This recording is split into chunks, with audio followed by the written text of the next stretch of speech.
रात अशोक विहार कॉलोनी की एक फैक्ट्री में अचानक आग लग गई। आग लगने का कारण अभी तक सामने नहीं आया। आग में 3 बाइक, एक साइकिल और एक ई-रिक्शा जलकर खाक हो गई। वहीं कुटानी रोड पर भी गांधी कॉलोनी में एक फैक्ट्री में अचानक आग लग गई। आग इतनी भयंकर थी कि मौके पर आधे दर्जन से ज्यादा फायर ब्रिगेड की गाड़ियां बुलाई गई।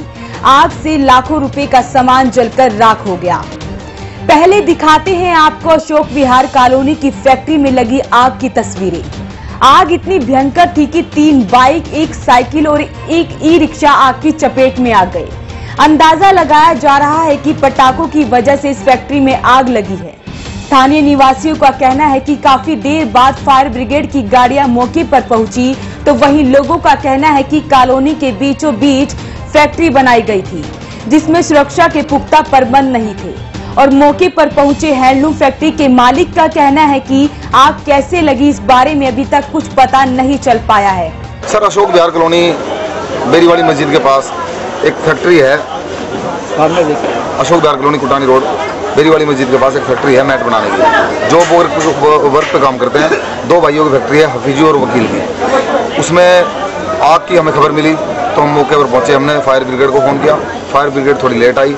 आग टोटल सामान जो भी था, 3 मोटरसाइकिलें, एक साइकिल और एक मेट्रो, वो पूरी तरह नष्ट हो चुकी जलकर। 100% इसमें नुकसान हो चुका है। गरीब आदमी है, बहुत ज़्यादा नुकसान हुआ है। तो वहीं कुटानी रोड स्थित गणपति लूम टैक्स में मंगलवार शाम करीब 7 बजे आग लग गई। इस फैक्ट्री में हैंडलूम प्रोडक्ट तैयार किए जाते थे और करीब 70 लाख के हैंडलूम प्रोडक्ट फैक्ट्री में डिलीवरी के लिए तैयार थे। आग लगने का कारण अभी तक सामने नहीं आया है। गनीमत ये रही कि इस हादसे के वक्त कोई भी फैक्ट्री में मौजूद नहीं था, जिस कारण एक बड़ा हादसा टल गया। आग इतनी भयानक थी कि मौके पर दमकल विभाग की आधा दर्जन से ज्यादा गाड़ियों को बुलाया गया, लेकिन पानी की कमी के कारण फायर ब्रिगेड आग बुझाने में असमर्थ रही।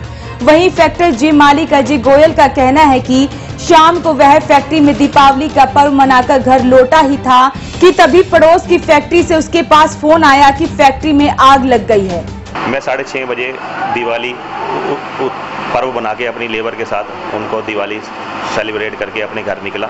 जैसे ही मैं निकला 10 मिनट मुझे घर पहुंचे हुए 10 मिनट के बाद ही मेरे सामने मेरे दोस्त हैं विक्की गुप्ता, उन्होंने मुझे फ़ोन करके कहा कि तू अजय घबराने की तो जरूरत नहीं है, लेकिन तेरी फैक्ट्री में से ऐसे धुआं निकल रहा है और तू फटाफट चाबी लेके आ जा। चाबियाँ मेरे पास नहीं होती, मेरे पास चाबी दूसरी होती है। मैं घर पर से देखने लगा। इतने में मैंने फैक्ट्री वाले जो लेबर होती है, जो सुबह अपने आप फैक्ट्री खोलती है, उनको मैंने फ़ोन मारा। वो रास्ते में थे कि बाबूजी हम 5 मिनट में पहुँच रहे हैं।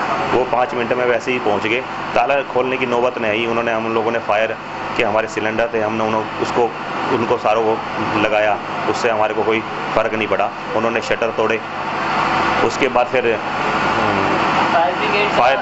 फायर ब्रिगेड को हम लोगों ने उसी टाइम 5 मिनट के अंदर ही, मेरे ख्याल से हमारी जितनी भी गली वाले हैं सब फैक्ट्री वालों ने अलग अलग फ़ोन किया, लेकिन कोई अभी तक सुनवाई नहीं हुई थी। हमारे को 1.5 घंटे, पौने 2 घंटे के बाद हमारे पास एक फायर ब्रिगेड आई, और वो भी 2 आई, तो उसमें से 3 आई हैं, उसमें से 2 में पानी नहीं है, 1 में पानी है। मतलब अभी तक कोई समाधान नहीं हुआ है। सारी बिल्डिंग गिर चुकी है। आस पड़ोस का नुकसान का डर है कि कभी और फायर उनमें से 2 पहले से ही खाली थी, 1 लगी हुई है, वो बुझाने में कामयाब नहीं है। 2 घंटे उसको लगे हुए हो गए और अभी 1-2 घंटे आसार कोई है नहीं कि भी वो काबू पाए जाएगा। ये मिंक ब्लैंकेट, कंबल वगैरह और कारपेट वगैरह, इन चीज़ों का काम है इसके अंदर। कितने का नुकसान हुआ? हमारे पास नुकसान की तो बात ऐसी है जी, करीबन 60-70 लाख रुपए का हमारे पास कम से कम उस गोदाम के अंदर स्टॉक था। वो सारा हमारा बिल्कुल सबको सामने नजर ही आ रहा है। पूरी बिल्डिंग गिर चुकी है, शेड गिर चुके हैं।